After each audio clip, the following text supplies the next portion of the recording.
संसार के समस्त जीवों के बारे में जो विचारणा की गई है, सर्वज्ञ केवली भगवंत है। संसार के किन किन जीवों में कैसा स्वरूप बताया है और इन जीवों का स्वरूप क्यों जानना। सबसे बड़ा हेतु इसका मुख्य ये बताया, आप जब तक जीवों का स्वरूप ही नहीं पहचानेंगे, जीवों की रक्षा भी नहीं कर पाएंगे। इन जीवों के स्वरूप को समझने में हमें पहले ये भी समझना है, मैं भी अपने आप में जीव हूँ और कल मैंने भी इस प्रकार के जन्म किए थे।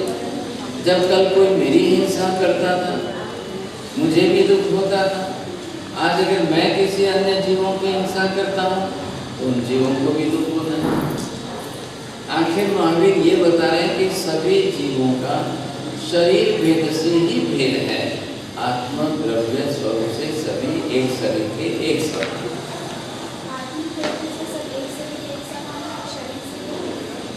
शरीर भेद से भिन्नता, सबका शरीर अलग अलग भिन्न भिन्न प्रकार का।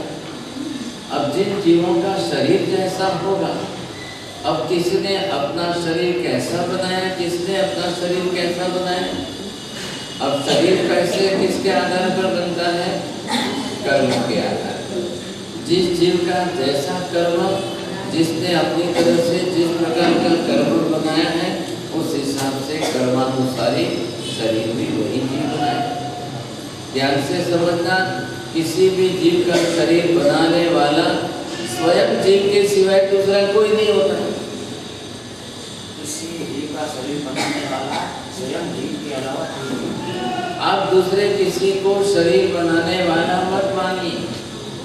माँ भी दूसरे जीव का अर्थात गर्भ में आए हुए बालक का शरीर माँ नहीं बना रही, बाप नहीं बना रहे। माँ के शरीर में अपने पास खास विशिष्ट अंग होने से शरीर बनाने के लिए उस जीव को आश्रय दे, उसका आधार बनती है। लेकिन जीव खुद अपने कर्मानुसार शरीर बनाएगा। माँ बनाती होती तो माँ जैसा चाहती वैसा बना सकती। तो फिर कोई माँ संसार के अंदर मूंगा, बहरा, टोकरा, लगना, लूला, अंधा गुंगा कैसे बनाएगी? कोई नहीं बनाएगा। और यही नियम संसार के समस्त जीवों के लिए लागू। पृथ्वी काय के जीव खुद अपना शरीर बनाएंगे, पानी के अंदर खुद अपना छिप शरीर बनाएंगे, मिट्टी के अंदर कोई जाएगा, मिट्टी का शरीर बनाएगा वहाँ पर। उसके लिए उन जीवों के पास वैसा कर्म होना जरूरी है। अब ध्यान से आपको समझना है कि ये जो है, ये तरफ से अपनी आत्मा को इसको आप अब ये जान करके जिस प्रकार के यहाँ से पुद्गल के परमाणु लेता है, अब इन पुद्गल के परमाणु के अंदर इन सब का अपना अपना जो है, ये क्या है? पुद्गल द्रव्य है। अब पुद्गल के अंदर वर्ण है, पुद्गल के अंदर गंध है, पुद्गल के अंदर रस है, पुद्गल के अंदर स्पर्श। पुद्गल की प्रॉपर्टी जो है, इसके गुणधर्मों के अंदर सिर्फ यही है। इधर देखिए, अब जीव के अंदर जब आप जाएंगे तो इसके अंदर ज्ञान दर्शन है, चारित्र है, अंदर अनंत वीर्य है। ये इसके मुख्य गुण हैं। इन गुणों के आधार पर इसका तो शरीर बनना संभव नहीं है। ज्ञान दर्शन से शरीर नहीं बनता है, ये आत्मगुण है। ये जीव इसमें जाएगा तो भी आत्मा अपने गुणवान ही रहेगा और आत्मा को अपने स्वगुण के अनुरूप ही उसको क्रिया प्रवृत्ति करनी। अब इधर से क्या लेना है? इसको पुद्गल करना। ये पुद्गल परमाणु लेकर के इसको अपनी तरह से शरीर की रचना करनी। जब ये द्रव्य ले लिया, अब ये इसमें जाएगा। ये खुद चला के तो आएंगे नहीं, क्यों नहीं आते? जड़ है। पुद्गल परमाणु जड़ होने के कारण स्वयं आकर के जीव के लिए शरीर बना देंगे, ऐसा कभी नहीं। तो ये जीवात्मा स्वयं जो है, ये कल इसमें जाएगा। अब ये इसमें जाकर के ये अपनी तरह से इसमें पहुंच गई। अब इसने अपना स्थान यहाँ का ये छोड़ दिया। अब ये जाकर के जैसे जैसे ये सब उद्गल परमाणु को ले करके, तो ये लेने का काम और बनाने का काम, जैसे उद्गल परमाणु यहाँ पर जिस तरह के भी हैं, ये लेते जाना और ले करके अपनी तरफ से इसमें से ऐसे शरीर की रचना करना। अब इसके लिए जीव को पंचेंद्रिय मनुष्य पर्याय में 9.5 महीने लग रहे हैं, और हमारे लिए मनुष्य के लिए 9.5 महीने लग रहे हैं। वही पंचेंद्रिय देवलोक के अंदर देवता है, वही पंचेंद्रिय नरक के अंदर नारकी है, उसको क्यों नहीं लग रहे 9.5 महीने? उसका काम 48 पद में कैसे हो जाता है? ध्यान से समझिए, देवी देवता भी बन रहे हैं तो पंचेंद्रिय, तो पंचेंद्रिय का ये स्ट्रक्चर तो फिक्स है। मतलब क्या, 2 आँख नाक कान जो है ये 5 इंद्रियां हो गई, ये हाथ पैर हो गए। अब ये स्ट्रक्चर देवी देवताओं के लिए, नरक के नारकियों के लिए, सबके लिए फिक्स है। फिक्स का मतलब शब्द अर्थ यहाँ पर शाश्वत है। अनादि अनंत काल पहले भी मनुष्य ऐसा ही होता था, आज वर्तमान में ऐसा ही हो रहा है, अनंत भविष्य काल के बाद भी मनुष्य का शेप, आकार, प्रकार ऐसा ही हो। अब नियम क्या है? तीनों काल में जो हमेशा एक शरीर का एक समान रहेगा उसी को शाश्वत कहेंगे, त्रिकाल नित्य कहेंगे। तीनों काल में तो एक शरीर का एक समान होगा, शाश्वत कहते हैं। अब तीनों काल में एक शरीर का एक समान होगा, तब जाकर के उसकी शाश्वतता बैठे। इसका मतलब क्या हो गया? मनुष्य अनंत काल पहले भी मनुष्य था। ये जो आपको गलत सिखाया जा रहा है कि मनुष्य पहले बंधक था, अब धीरे धीरे उत्क्रांति हुई, so due to that evolution now he become as a man. So man was monkey, was in the sense in the past. Now he becomes as a man. तो चलो भाई, अब इसका क्या इवोल्यूशन और क्या होगा? So that evolution period, how much time? Just evolution period it takes, तो वो भी नहीं सही। इसलिए जिस योनि में जो जीव जाएगा वह उसी के जैसा शरीर बनाएगा, ये नियम है। अब इसमें से क्या होगा? एक योनि में दूसरी योनि वाला आकर के अपने शरीर की रचना नहीं कर सकता। ऐसी स्थिति के अंदर इस नियम के आधार पर शाश्वत काल से मनुष्य आज भी मनुष्य ही रहे। अब देवलोक में गए तो देवलोक का स्ट्रक्चर वैसा बनेगा। अब सवाल ये है, वैज्ञानिक दृष्टि से विचार करें कि मनुष्य को शरीर बनाने में 9.5 महीने लगते हैं, और वैसा ही पंचेंद्रिय शरीर बनाने में देवदार की जीव को 48 दिन लग रहे। तो हमको हमारे शरीर के अंदर मांस बनाना है, खून बनाना है, और खून का ब्लड का सर्कुलेशन हो, वैसी सारी व्यवस्था करानी है। तो वहाँ पर देवलोक के अंदर उनके पास वैसा शरीर नहीं है। जब रोटी सब्जी खानी नहीं है तो उनके लिए इंटरनल डाइजेशन सिस्टम वैसे नहीं है। अब उनको वैक्रिय वर्गना के टोटल परमाणु लेकर के सेटिंग करना बरोबर बनता है सब, तो उनको इतनी टाइम की जरूरी नहीं पड़ती। संसार के अंदर इन समस्त जीवों को इतना लंबा टाइम लगता ही नहीं। अगर महावीर को ये पूछा जाए, पृथ्वी काल के जीव, पानी के जीव, अग्नि के जीव, वायु के जीव, वनस्पति के जीव आकर के उत्पन्न होते हैं तो उनको उनका शरीर बनाने में कितना समय लगता है? अब यहाँ पर जो जीव आएगा एकेंद्रिय पर्याय में, उसका मिनिमम आयुष्य कितना है? अंतर्मूर्त ही रहता है। अब पूरा जीवन ही उसका अंतर्मूर्त है, तो शरीर बनाने में अंतर्मूर्त करेगा तो जीवन कैसे जिएगा? शरीर बनाने में उसको अंतर्मूर्त नहीं लग रहा, बहुत छोटा सा समय, वो भी जगत में अंतर्मूर्त कर दो, फिर उसको जीवन जीना है और फिर उसको मरना भी है। तो ये जो काल उसके पास जितना है, यहाँ जीव का आगमन हुआ, यहाँ इसने शरीर बनाया। अपना शरीर पूर्ण बनाना, इसी का नाम है जन्म। अब ये यहाँ पर जन्म हुआ समझे। मनुष्य शरीर के अंदर क्या है, ये यहाँ पर जीव आए, माता के गर्भ में प्रवेश करे। अब ये अपनी तरह से शरीर बनाने में 9.5 महीने उसको लगे, यहाँ आकर के वो जन्म लेगा। अब जन्म न भी ले तो माता के गर्भ में भी है, वहां तक भी जीव तो जीव ही कहलाए। अगर ये हिंसा यहाँ पर होती है, ये हिंसा कल यहाँ होती है, ये हिंसा कल यहाँ होती है, कोई ये हिंसा कल यहाँ करता है, वो सभी हिंसा ही है। यहाँ भी मनुष्य को ही मारने का पाप है, जन्म के समय भी मनुष्य को मारने का, यहाँ पर भी मनुष्य को मारने का पाप। ऐसी स्थिति में क्या करना, रानी ने जो है अपनी तरफ से मंत्री को ये समाचार दिए, मन की बात बताए कि मेरे मन में राजा को मारने के विचार आते हैं। अब क्या करना, जितने प्रेम से आपने शादी की है, इतने प्रेम से आज दिन तक जीवन जी रहे हैं, और आज राजा को मारने का विचार क्यों आ रहा है? ये पता चला कि पुत्र जो है गर्भ में तीसरे महीने आया, और तीसरे महीने के अंदर अलग अलग रोग वगैरह जैसे उत्पन्न होते हैं। वो जो इच्छाएं विचारों में तीव्र होती है। अब आने वाला जीव जो आया है, अब वो जहाँ से आया है तो वो अपने कर्म साथ में लेकर आया है। अब इस कर्म के अंदर एक कर्म पिता के साथ के वैमनस्य का द्वेष, ये कर्म साथ में लेकर आया।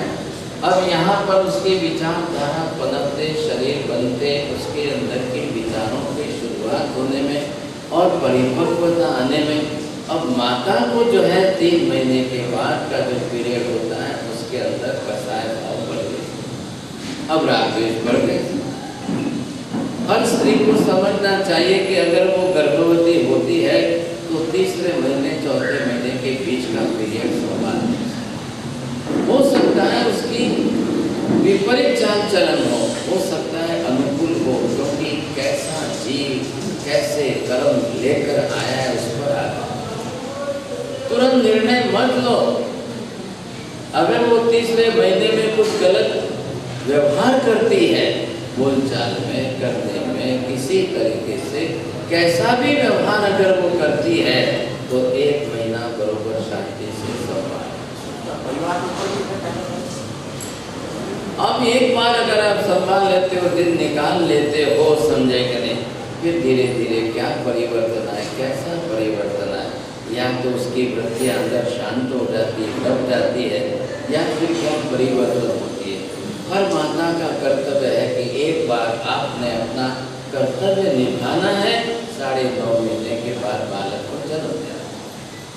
आपने कहीं पर भी हिंसा करने की कोशिश की तो पंचेंद्रिय जीव की हिंसा, मनुष्य वध, उसका पाप, फिर जाकर कर्म का बंधन, और फिर नरक गति में कर्म का फल। आप मात्र निमित्त हो, माँ बाप सिर्फ निमित्त है, कर्म संजोग है।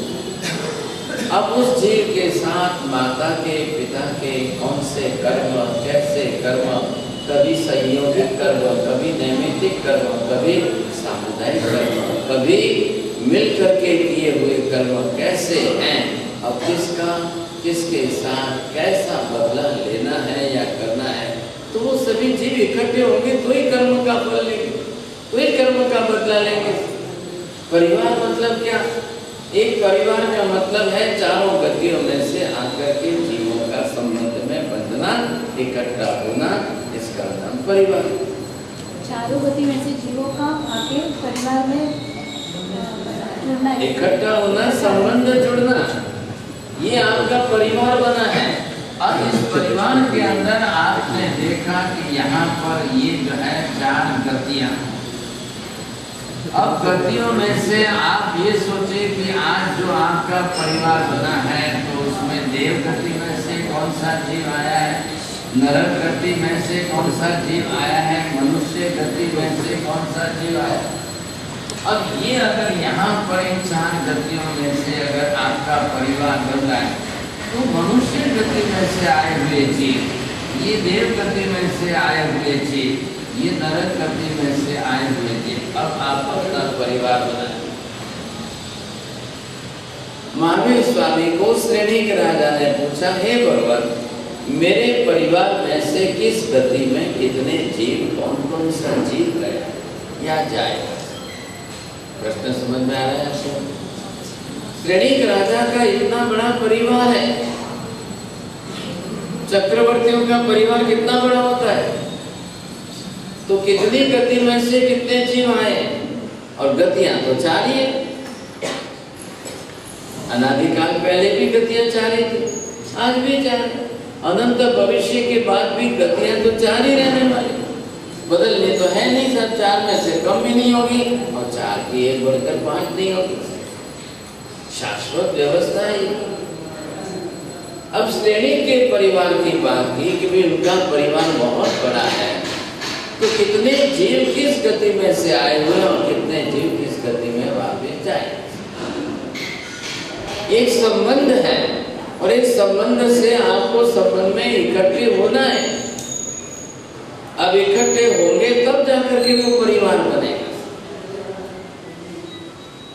आप ये समझिए कि परिवार बना है, अब कोई तो भाई बनेगा, कोई बहन बनेगी, कोई बेटी बनेगी, कोई क्या, ये संबंधों से जुड़कर आपका परिवार तो बन गया। लेकिन अब कर्म का हिसाब देखने जाओ तो यहाँ से नरक में से आने वाला जीव अब ये कैसे कर्म लेके आ रहा है? ये देव गति में से आने वाला जीव ये कैसे कर्म लेके आ रहा है? यहाँ से आने वाला मनुष्य गति का जीव और ये आने वाला तिर्यज गति का जीव, ये सब अपने अपने कर्म से अपने अपना कर्म साथ में लेके आ रहे हैं। मैंने अभी आपको क्या कहा कि माँ तो मात्र निमित्त बन रही है 4 बच्चों को जन्म दिया, लेकिन अब कौन सा जीव कहाँ से आया? अभी आपने कल्पसूत्र सुना है, कल्पसूत्र का पहला व्याख्यान सुना है। पहले व्याख्यान में मैंने आपको 4 गतियों में से आने जाने वाले जीवों के कारण, कल्पसूत्र तो यहाँ तक कर्मशास्त्र का नियम लिख रहा है, ये जीव जिस गति में से आया है हो सकता है वैसे ही संस्कार रखे तो वापिस उसी गति में जाएगा। इसलिए माँ बाप का कर्तव्य क्या है? वो अपनी तरफ से जो आया है वो कर्म जन्य संस्कार लेकर आया है। अब माँ बाप उसके पूर्व भोग के कर्म जन्य संस्कार को बदले और ऊपर से पुरुषार्थ भाव से धर्म के संस्कार को सामने से नहीं डाले। इसके लिए माँ बाप है। मात्र शरीर धारण करके बालक का शरीर बनाकर धरती पर जन्म दे दिया, 9.5 महीने में हिसाब पूरा हो गया, मेरा काम पूरा हो गया, ये मत समझिए आप। 9.5 महीने ये तो आपके लिए अल्पकाल की सिर्फ शुरुआत है। अब ऐसी स्थिति के अंदर जो जीव यहाँ पर आए, अब ये किस प्रकार के संस्कार की बात चल रही है। अब यहाँ अगर हम देखें कि कौन से संस्कार, नंबर 1 सबसे पहले जीव अपने कर्मकृत संस्कार को लेकर के सामने आए। अब यहाँ पर आकर के अब पुरुषार्थ भाव से कौन से धर्म के संस्कार डालो, अब ये इसके ऊपर हावी होने चाहिए।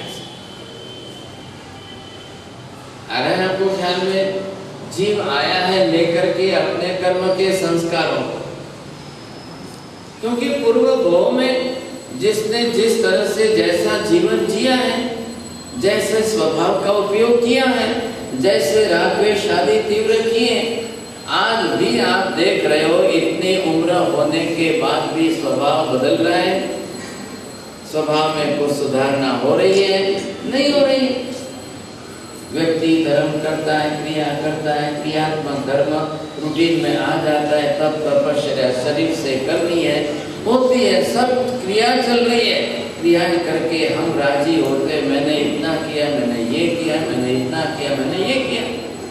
आत्मा के अंदर स्वभाव का परिवर्तन न हो, कसायों की कर्म प्रकृतियां आप जब तक न घटाओ वहां तक संस्कार नहीं सुधरेंगे। आप दूसरे जन्म में क्या लेंगे? आपको दूसरे जन्म में ये शरीर लेकर साथ में जाना ही नहीं है। ये शरीर तो यहीं पर जल करके राख होना शरीर कितना भी सजाओ, शरीर को नहलाओ धुलाओ, कपड़े पहनाओ, दागिने पहनाओ, राजी करो, मेकअप लगाओ, सब कुछ करो, शरीर दूसरे जन्म में साथ आने वाला नहीं।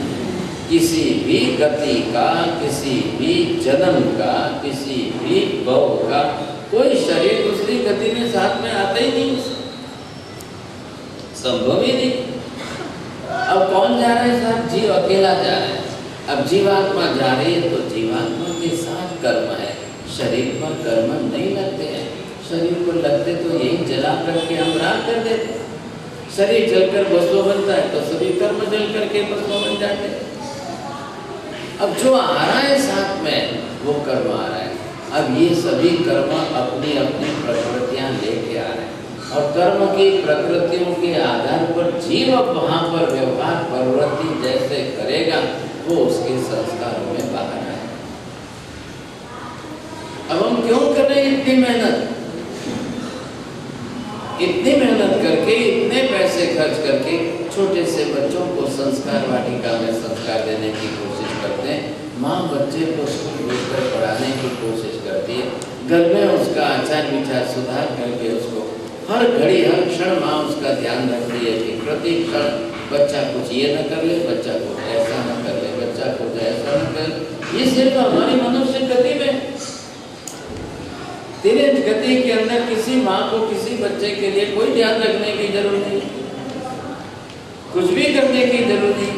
गाय का बच्चा पैदा होता है, तुरंत खड़ा होता है, तुरंत चलने लगता है। अब माँ जंगल में गई है, कहीं पर भी घास चलने गई है, माँ जन्म दे दिया बच्चे को, माँ चल के आएगी, माँ तो उठा के तो ला नहीं सकती। धीरे गति की शरीर की व्यवस्था ही अलग है, वो कहाँ से उठा के लाएगी? अब जन्म दिया है, उसके बाद में चल करके शाम को घर आना है, बच्चा धीरे धीरे पीछे पीछे चल के घर आएगा। मनुष्य गति की बात ही अलग है। अब यहाँ पर संस्कार आते आते उसको चलते चलते चलना सीखने में 12 महीने लगे, बोलना सीखने में और 2 बरस लगे। धीरे गति को जिंदगी भर बोलना ही नहीं। गाय भैंस पशु पक्षियों को जिंदगी भर बोलना ही नहीं।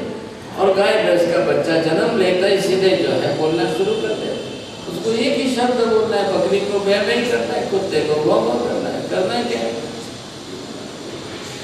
हाँ, वो सवाल ही नहीं।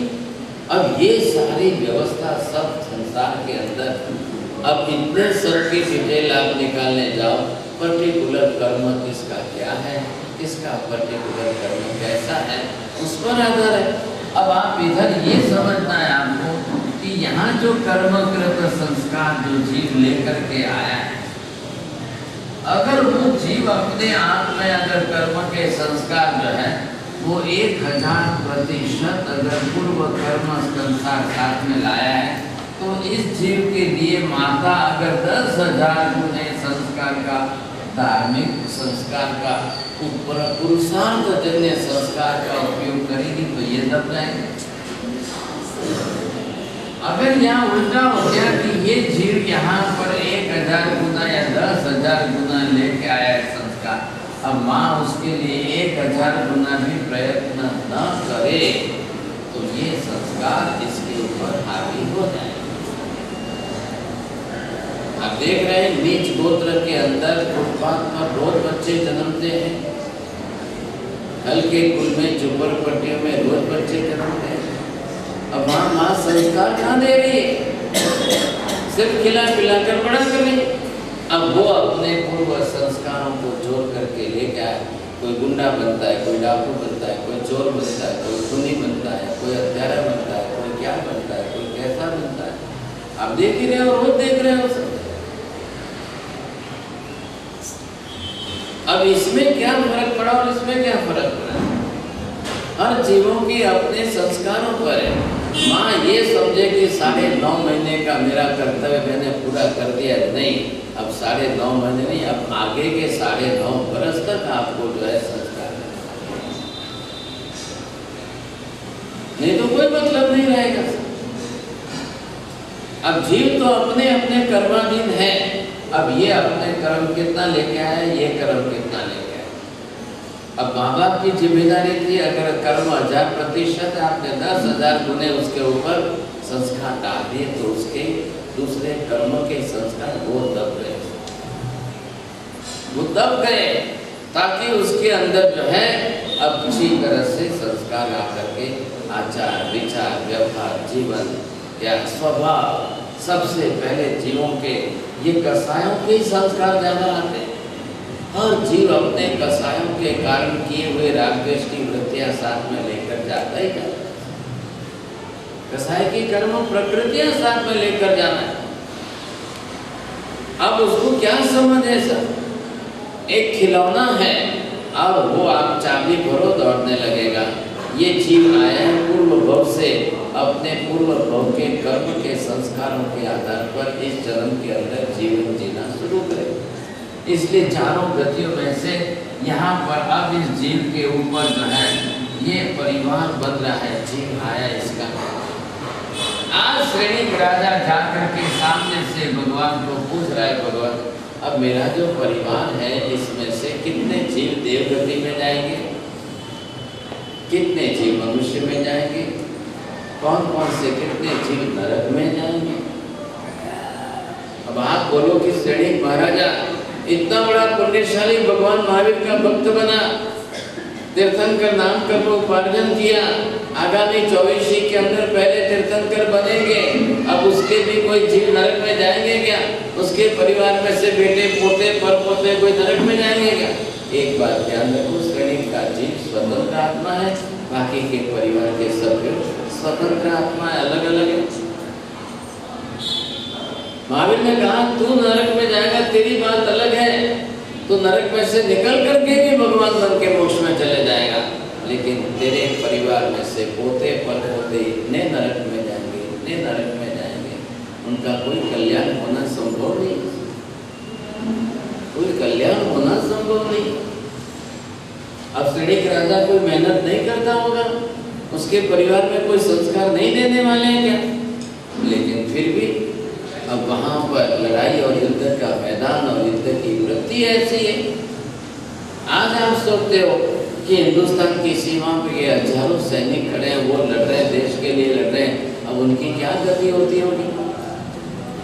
देश के लिए, देश की रक्षा के लिए लड़ना, ये अपना कर्तव्य समझ करके अपनी जान कुर्बान कर रहे हैं, बहुत अच्छा काम कर रहे हैं वो अपनी तरह से। लेकिन वहाँ लड़ते समय, मारामारी करते समय, बंदूक चलाते समय, तोप गोला डालते समय, मारते समय उनकी लेस्या, उनकी वृत्ति कृष्ण लेस्या बने बिना दूसरा विकल्प नहीं। इतना क्रोध आए बिना, इतनी कृष्ण लेस्या मारने की वृत्ति बने बिना संभव ही नहीं ऐसा। इसलिए ऐसे जीवों को तीव्रता के कारण, कसायों की तीव्रता, लेस्या की कृष्णता, इसके कारण नरक गति के सिवाय दूसरा बंद ही क्या। ध्यान से सुनिए, मरने वाला अपने अध्यवसायों को सुधारे तो गति बदल सकती है, लेकिन मारने वाला तो कृष्ण लेस्या और कसाय में मारता है, इसलिए गति सुधरने की संभावना ही नहीं। मरने वाला फिर भी बच सकता है, मरने वाला फिर भी अपनी गति सुधार सकता है, अपने अध्यवसायों पर है। अगर उसने कसाय भाव नहीं रखे और समता शांति रखी और वही मनुष्य की नई वृत्ति रखी तो वो तो सुधर सकता है, लेकिन मारने वाला नहीं सुधर सकता। मारने वाले के कसाय परिणति वैसी की वैसी रहती है, तीव्रता कृष्ण लेस्या की बनती है। आपने देखा कमठ बड़ा भाई मारने वाला है, मरुभूति छोटा भाई मरने वाला है। मरुभूति छोटा भाई 10 जन्मों के अंदर कमठ के हाथ से मरते हुए भी समता शांति के साथ समाधि भाव के कारण 10वें भव में पार्श्वनाथ भगवान बन जाए। लेकिन मारने वाला जो कमठ है उसकी गति नहीं सुधरी, उसकी मति नहीं सुधरी, तो गति कहाँ से सुधरेगी? किसी जीव की गति सुधरने के पीछे उसका आधार उसकी मति पर रहता है। यदि मति सुधरेगी तो ही गति सुधरेगी, मति नहीं सुधरी तो गति भी सुधरनी संभव नहीं। हम शांति से नवकार सुनाते हैं, अंतिम समय में शांति से नवकार सुनाने का हेतु क्या है? उसकी मति में से कसाय आदि शांत हो जाए, पुण्य प्रकाश का स्तवन सुनाते हैं। किसी के प्रति का वैमनस्य न रहे, किसी के प्रति द्वेष दुश्मनी की बुद्धि न रहे, वो अपनी तरफ से सबको क्षमावे, सबकी क्षमा याचना। एक क्षमापना कौन सी है? मैंने किसी का बिगाड़ा है तो दूसरे के अपराध के, मेरी अपराध भावना अगर किसी के प्रति अपराध किया है तो उसके साथ क्षमा। दूसरी क्षमापना कौन सी है? मैंने कोई पाप करके कर्म बांधे हैं उसकी क्षमापना। तो मैंने जो पाप करके कर्म बांधे उसकी क्षमापना देव गुरु की समक्ष करो, और जिन जीवों के साथ कसाय आदि भाव से गांठ बांधी हो उन जीवों के साथ क्षमापना करो। आपको क्या में दो प्रकार की क्षमापना हुई। इच्छा में दुक्कड़म देने का एक वहां पर आप अपने लिए किसको दो? इसके लिए देव गुरु की साक्षी में जो इच्छा में दुक्कड़म 18 पापस्थान का देना है वो मेरे लिए, और 14 राजलोक के समस्त जीवों के प्रति 84 लाख जीवों के प्रति जो क्षमापना करनी है वो मेरी तरफ से, कि मैंने किन जीवों का दिल डुबाया है, किसको मन को दुख पहुंचाया उनके साथ कर। तो ये विभाग अलग हो गया, वो विभाग अलग हो गए। इसके लिए प्रति कवण में एक तरफ से 7 लाख दिया और दूसरी तरफ से 18 पापस्थान दी। तो 7 लाख के अंदर जगत के सब जीवों की जो गणना की गई है, अब मैं नाम लेकर 7 लाख के अंदर सब जीवों के नाम नहीं बोल सकता हूँ, मैं सब जीवों के भेद प्रकार नहीं गिन सकता हूँ। एक स्थूल गणना करके संसार के समस्त जीव जहाँ उत्पन्न होते हैं, किसमें बनते हैं, किसमें शरीर बनाकर संसार के व्यवहार में आते हैं, इसलिए 84 लाख योनियों का नाम लेकर के इसमें जन्मे हुए किसी प्रकार के जीव, किसी भी जीव के साथ अगर मैंने किसी जीव की हिंसा की हो, मारा हो, मरने वाले को अच्छा माना हो, किसी को मरवाया हो, तो उसके प्रति मैं क्षमा याचना। लेकिन मैंने झूठ बोला है, मैंने चोरी की है, मैंने दूसरा कुछ किया है, मैंने क्रोधमान किया है, इसके लिए मैं किसके साथ क्षमापना करूं? खाली अकेली हिंसा के पाप से तो जीवन नहीं पूरा हुआ है। झूठ भी बोला है, चोरी भी की है, दुराचार व्यभिचार भी किया है, परिग्रह अति संग्रह भी किया है, और क्रोधमान तो जीवन का अंग बन गया है। माया कपट लोभ क्रोध आदि ये जीवन के अंदर का अंग बन गया है कि जीवन व्यवहार ही इसी से चल रहा है। आज हम याद करें तो हमारा जीवन बिना रागद्वेष कसाय के चलता ही नहीं। भले ही संवत्सरी चौथ की गई, पांचम होने के बाद से भी हमने किसी ने खाने पीने में, किसी ने किसी वस्तु में, किसी ने किसी वस्तु में रागद्वेष किया। एक माता जी पूछ रही है, बाप जी तुम्हें समझाओ ने, हमने समझता नहीं, पारणु करूँ तो क्या आपको ते आपको आप खाने भी नहीं दे रहे हैं। अरे भाई साहब 2 दिन हुआ है, अभी पेट साफ नहीं हुआ है, थोड़ा महाराज साहब ने बोला है मुँह का पानी है। अरे भाव तुम नहीं हूँ, आपको जरा मुँह पानी हो। अब कोई कह रहा है को तीखा मिर्ची दो, किसी को कह रहा है कि सेब चिवड़ा दो, कोई कह रहा है खाखरो खावा में शू थे जाए। फिर गुस्सा आ जाए, महाराज कहता है, महाराज कहता है, बार बार महाराज का नाम देती है। अब ये मेरे पास 8 दिन हो गए, रोज यही बात पूछ रहे हैं। कोई कहाँ से पूछना है, कोई सिकंदराबाद से आके पूछना है, हमारे साथ थोड़ी तो छूट आपको, थोड़ी तो क्या मैं क्या, मैं आपको रोक रहा हूँ क्या खाने के लिए? मैं क्यों रोकूं भाई साहब? 8 दिन की अटाई की, अभी पेट भी साफ नहीं हुआ, मल अंदर जमकर पत्थर बन गया है, और फिर आपको खाना है, ये खाना है, वो नहीं। हमारे साथ थोड़ा तो छूट दो, थोड़ा तो खाने में क्या नहीं, इडली तो हल्का ही है ना, इडली तो लाइट है ना। अब उनको क्या समझाना? मुंबई के अंदर एक भाई साहब मिले थे जिन्होंने मासिक श्रवण किया, वहाँ अंधेरी गए थे, वहाँ पर मासिक श्रवण किया। वो बोले मेरे को कुछ नहीं होता, मैं सब खाता हूँ, मेरे को कुछ नहीं होता, मैं सब। और जो खाया खाया खाया संजय के नहीं। आज उनको करीब 28 साल हो गए, अभी तक उनकी बीमारियाँ और परेशानियाँ अभी तक नहीं मिटती है। अफसोस हो गया और इतना अभाव हो गया हमारे साथ। मैंने नक्की किया अभी प्रस्ताव कभी करना ही, कोई व्यवसाय कभी नहीं करना, जिंदगी में नहीं करूँगा। अब क्या फायदा? एक बार जिंदगी में मांसक्रमण किया, उसके बाद से अब जो है तपस्या को इतना बदनाम करता है। वो ये नहीं सोचता है कि मैंने जैसे जैसे खाया और मेरी तबीयत बिगाड़ी। उसका नाम नहीं लेगा, लेकिन वो तपस्या का ही नाम नहीं। तपस्या तो अब वो जो मिलते हैं सबको बोलता भाई साहब तपस्या मत करना, भाई साहब बड़ी तपस्या नहीं करना, नींदर आलत खराब। अरे आप उल्टा क्यों बोलते हो? किसी को व्यवहार से विवेक से समझाओ। तपस्या में कोई नहीं मरता है, लेकिन खाने पीने का विवेक नहीं रहने से तकलीफ। अब जिंदगी भर खाना ही है, मृत्यु की अंतिम क्षण तक लोग खाने वाले। औदारिक शरीर है, औदारिक शरीर के लिए आहार के बिना चलने वाला नहीं है। ऐसी स्थिति के अंदर थोड़ा सा अपनी जीभ पर नियंत्रण रखना, लेकिन नहीं रहता है। अब घर में 50 वस्तु बने, मेहमान 50 आवे और वो सब खाए, और ये भाई साहब इतने कोई वितरागी तो बन नहीं गए, मन को कंट्रोल करके ऐसे तो नहीं बन गए, और आने वाले भी सब खाने पीने का ही व्यवहार करते हैं। अब जीवों के पास आहार की संज्ञा के सिवाय दूसरी वस्तु ही नहीं है। आने वाले मेहमान आएंगे तब के निमित्त दर्शाता वो तब की बात ही नहीं करेंगे। नहीं वो तो नहीं सा, वो खावा तो नहीं सा, હું પીપળામાં ગોલી में पाई को गए तो कोई महाराज ना के महाराज ने थोड़ी जान खा पड़े वे महाराज थी मोरी मोटी ऊपर है वे हाउजी के ना हाउजी के तो महाराज को खा पड़े तो तकलीफ वाले ने करे ही सके। अब वो और भी कुछ कहते वो और हाउजी फिर और अब आने वाली लोग बेचारी वो अब क्या करे तो क्या करे। फिर वापस दूसरे इकट्ठे होते, तीसरे इकट्ठे होते, चौथे, और 10 महिला इकट्ठे होते तो 10 में से 9 बोलती है कि 10 ही 10 बोलती है। एक भी चुप रहने वाली नहीं, और सब अपना अपना निकाल करके उतने एक घास होता था देखे काली बरस तो मर देखे सोन का मर। अब वो करके जो है उस बेचारी तपस्या करने वाले की हालत खराब है। अब बहू होती है और नहीं माने तो क्या मानते इसको नहीं है, जिद्दी है ना हम मरते इसको नहीं। ये दूसरी नाटक शुरू हो जाए दूसरी तरफ से वो बोले है देखो ऐसी परिस्थितियों के अंदर कई लोग के बाद अपना शरीर बिगाड़ते हैं और तब वो बदनाम करते हैं, तब धर्म बदनाम।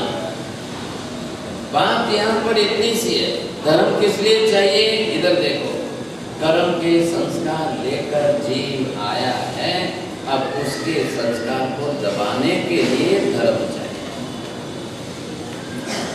अगर आप धर्म नहीं देंगे, अब उसके ऊपर ज्ञान के सही संस्कार नहीं डालेंगे, तो कर्म के संस्कार उसको संस्कार जो है पूर्व भाव जैसा ही बना देंगे, वैसा ही बनाएंगे। फिर वापस वैसा ही बना और फिर वापस वैसा ही जीवन जीता रहेगा, चलता रहेगा, तो भाग्यशाली उसके लिए कुछ भी फर्क नहीं पड़ेगा, कोई परिवर्तन नहीं आएगा। अब जीवन परिवर्तन करना है, विचार परिवर्तन करना है, वाचा का परिवर्तन करना है, बौद्धिक परिवर्तन करना है, प्रतिक्रिया का परिवर्तन करना है। अब सब कुछ इतना जो परिवर्तन करना है वो कैसे होगा? वो कैसे? ऐसी स्थिति के अंदर अब धर्म के संस्कार से उसके ऊपर डालना जरूरी है। अब जिन जीवों के अंदर माँ बाप ने संस्कार नहीं डाले, वो आज शरीर से उम्र बन गई, शरीर से उम्र बढ़ भी गई उनकी, लेकिन आज भी असंस्कृत, असभ्य, सुशील नहीं दुशील होते हैं। क्या ले मनुष्य तो है, हाथ पैर के इंसान होना बड़ी बात नहीं है, हाथ पैर के इंसान तो शरीरधारी है, लेकिन ऐसे लोगों से कई लोग दूर रहते। बाप रे, बोलवा जेवुं નથી, बतलावा जेवुं નથી, सांप सोता ही भला है, ऐसी वृत्ति रख करके लोग दूर रहते हैं। नहीं भाई साहब जाने दो, नाम भी नहीं लेना कुछ। वो ठीक है, अब कल उन्होंने क्या खाई की थी इसलिए जाकर शादा पूछे, बाकी नाम लेने जैसा है, बोलने जैसा बिल्कुल नहीं। बस वो वहाँ पर अठाई थी, आश्रम था, सभी लोग थे, समूह में थे, और सबके हिसाब से हमने भी औपचारिकता से व्यवहार कर लिया, बाकी दूसरे दिन से नाम लेने जैसा नहीं। असभ्य व्यक्ति है, असंस्कृत व्यक्ति है। ये असभ्यता से उसके अनुशासन का पता चलता है, असंस्कृत व्यक्ति के हिसाब से उसकी भाषा और संस्कारों का पता चलता है, उसके खान पान का पता चलता है, रहन सहन का पता चलता है, उसकी वृत्ति और परिणति का पता चलता है। क्योंकि आप उसकी प्रवृत्ति बदल सकते हो, आप थोड़ी देर के लिए प्रवृत्ति सुधार सकते हो, अंदर की वृत्ति नहीं बदलती है, अंदर की वृत्ति ऐसी ही रहती है। और इसलिए धर्म यहाँ पर आवश्यक है। अब आप उसकी आंतरिक वृत्ति को सुधारने का प्रयास, और ये इसी उम्र में हो सकता है, जन्म के बाद नहीं, जन्म के पहले से माता संस्कारों का सिंचन शुरू करे। आपने बस शादी के पहले तक जितने संस्कार दे दिए वो दे दिए, वो रूढ़ हो गए, सो रूढ़ हो गए। अब शादी के बाद न तो माँ संस्कार देना सकती है, न बाप कुछ कह सकते हैं। और बिना संस्कार का जीवन अगर आपका रहा तो चाहे उम्र शरीर की 25 होगी कि 50 होगी, अब कोई फर्क नहीं पड़ेगा। और फर्क न पड़ने से, स्वभाव न बदलने से, कर्म की प्रकृतियां न सुधरने से वो जीव जिस गति में से आया वापिस उस गति में जा सकता। कोई आश्चर्य नहीं, इसमें कोई बदलाव नहीं होता है। तिर्यंच गति से जीव आया है, आहार के संस्कार लेकर आया है, वापिस तिर्यंच गति में चला जाए।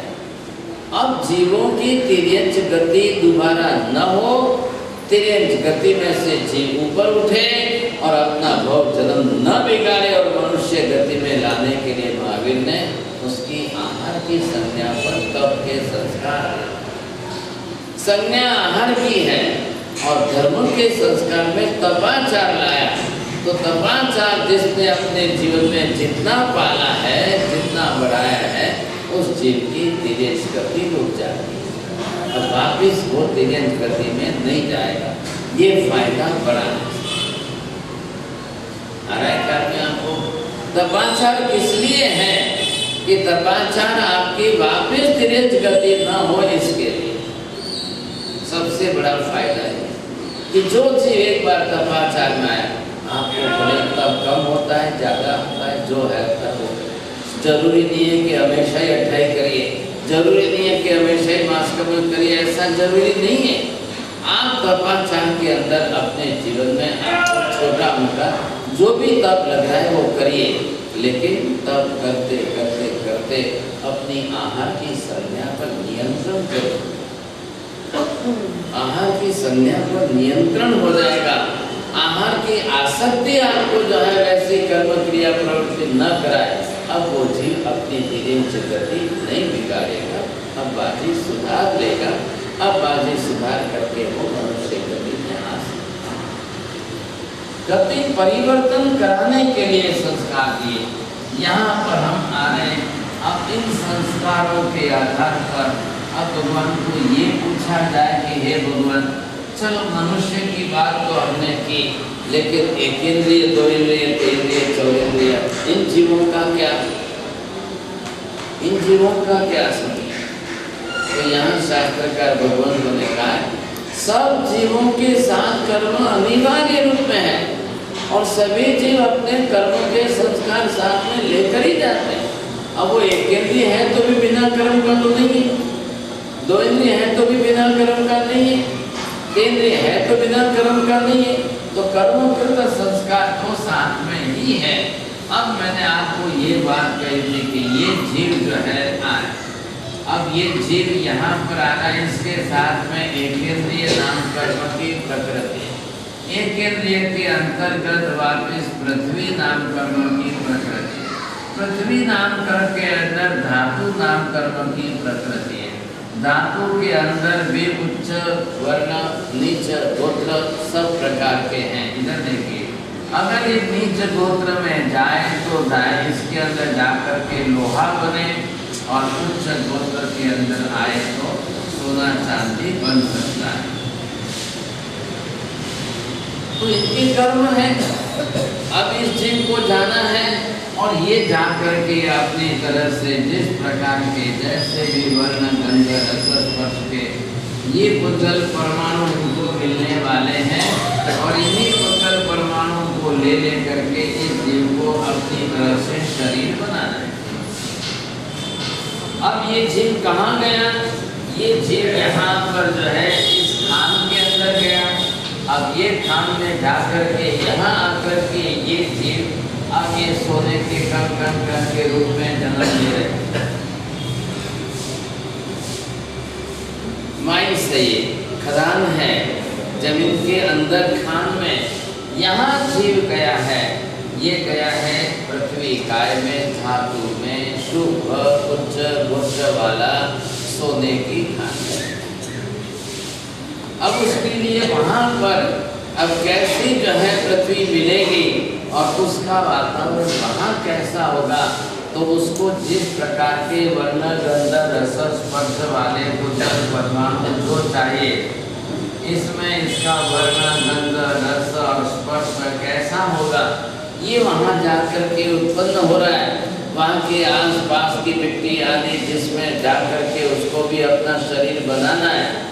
ध्यान रखिए, वहाँ सब उत्कल परमाणु कैसे भी हो, ये जीव के पास अपनी कर्म प्रकृति विशिष्ट प्रकार की है। इधर देखिए, ये कर्मों की प्रकृति लेकर जीव गया है। अब इस कर्म की प्रकृति के आधार पर यहाँ से सब मिट्टी के या जो भी वर्ण गंध रस स्पर्श लेकर के वो अपनी कर्म प्रकृति से कन्वर्ट करेगा, बदलेगा और बदल करके सबको सोने के जैसे, सोने के ही पुद्गल परमाणु का शरीर बनाया। इधर देखिए, अब ये शरीर एक जीव ने बनाया, ये पृथ्वी काय में धातु का जीव। अब उसका शरीर कितना बनेगा, एक अंगुली के असंख्य टुकड़े करो, उसमें अंतिम टुकड़ा असंख्यात्मा भाग का जो आए उतना ही सोने की एक कण बनेगी।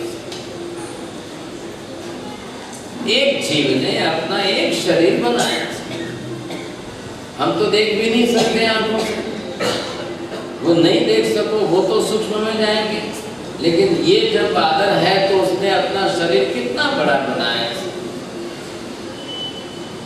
अब 15वां सूत्र के आगे में जहाँ दृष्टांत दिया है कि आपने एक नींबू के जितनी इतनी सी मिट्टी, खाली जमीन है, जमीन पर से आपने इतनी सी मिट्टी ली, समझो कि एक नींबू के प्रमाण में आई है, तो उसमें महावीर गौतम स्वामी ने महावीर को पूछा, हे भगवान इसमें कितने जीव है? तो गौतम महावीर स्वामी ने उत्तर दिया, एक नींबू के जितनी अगर मान लो आंवले के जितनी इतनी से अगर मिट्टी आपने ली और उनके अंदर के एक एक जीव को कबूतर जितना बना देवे तो 1,00,000 योजन के मेरू पर्वत में समा। अब आपके हाथ में कितनी है मिट्टी? एक नींबू के जितनी कितनी हुई साहब? अगर उनमें से एक एक जीव को लेकर, पृथ्वी काय की बात है, मिट्टी के एक एक जीव को कबूतर जितना बना दो तो 1,00,000 योजन के जम्बूद्वीप में भी नहीं समा सकते। मतलब कितने हो गए? अब आप विचार कर लो। तो यहाँ पर ये सोने के जीव आए, अब ये जाए, कितने आए जीव यहाँ पर?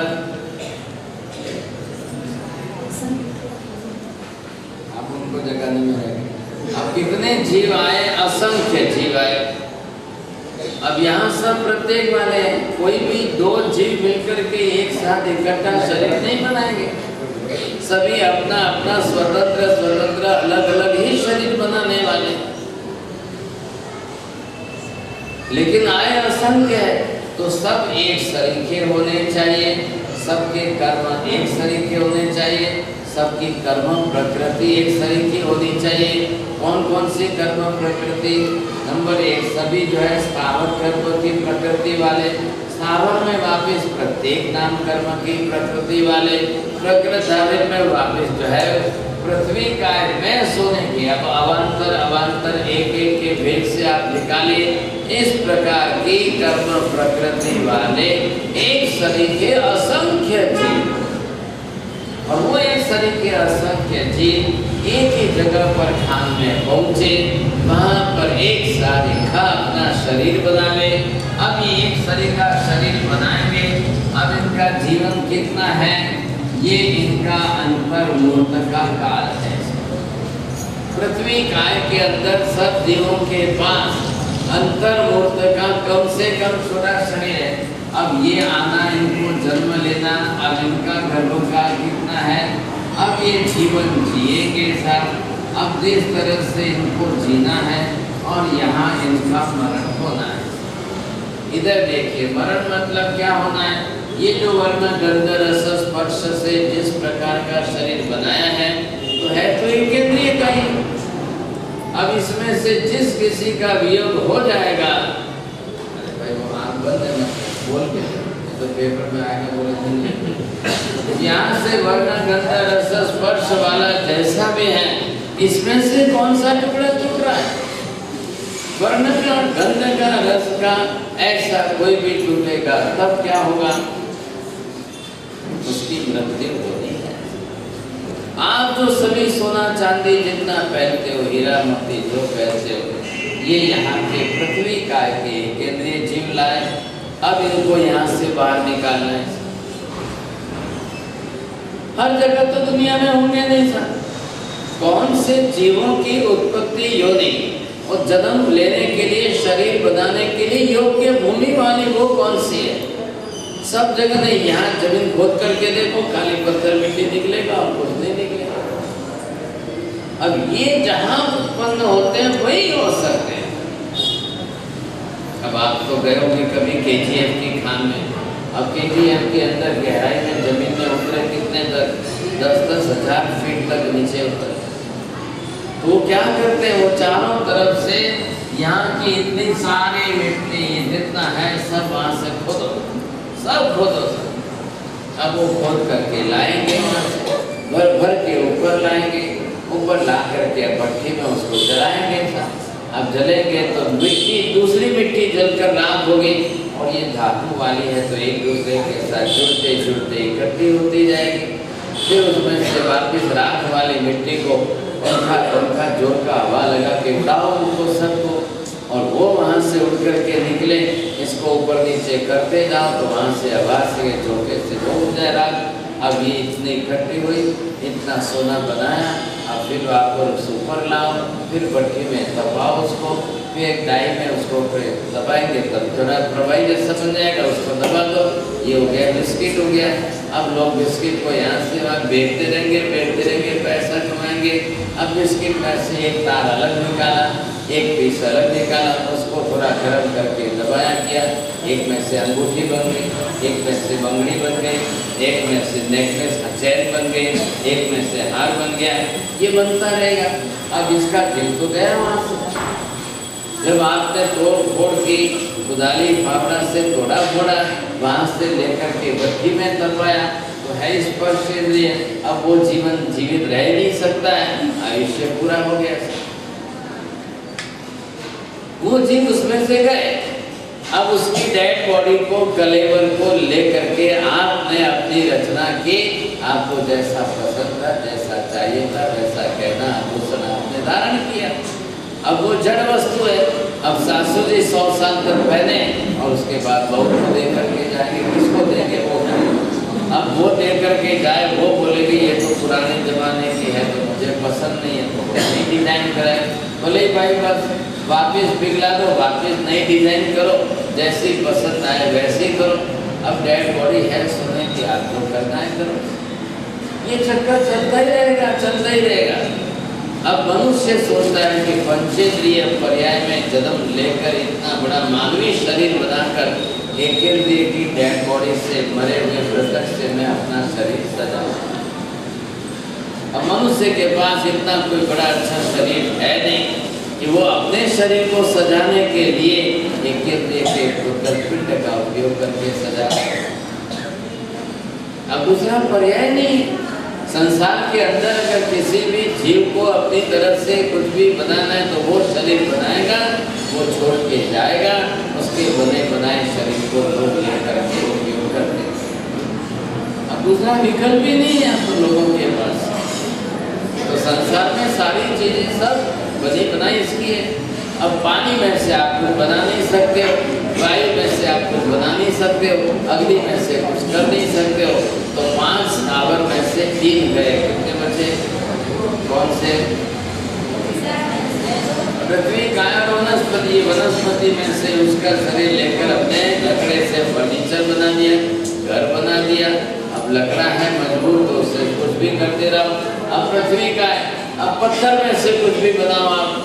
बस मनुष्य का जीवन इन 2 पर आधारित है।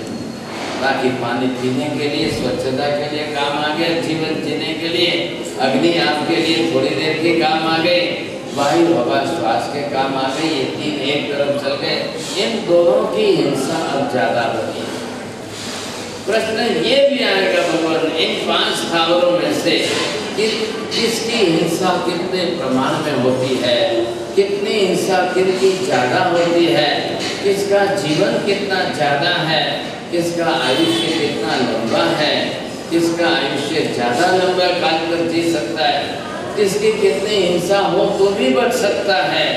ये सारी बातें एक थोड़ी सी समझने जैसी है। ये समझ करके हम थोड़ा सा जीव विचार के विषय को समझ करके कर्म शास्त्र के सिद्धांत पर आने की कोशिश करेंगे। आज 8वीं अष्टमी पर्व तिथि है।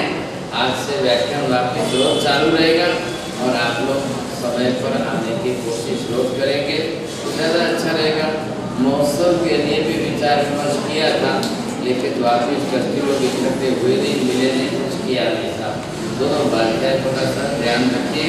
तो बाकी परिसर निमित्त महोत्सव जो है वो भी 5 दिन का पंचानी का महोत्सव जो पत्रिका में लिखा था रखा है, अब उसके लिए कोई व्यवस्था हुई नहीं।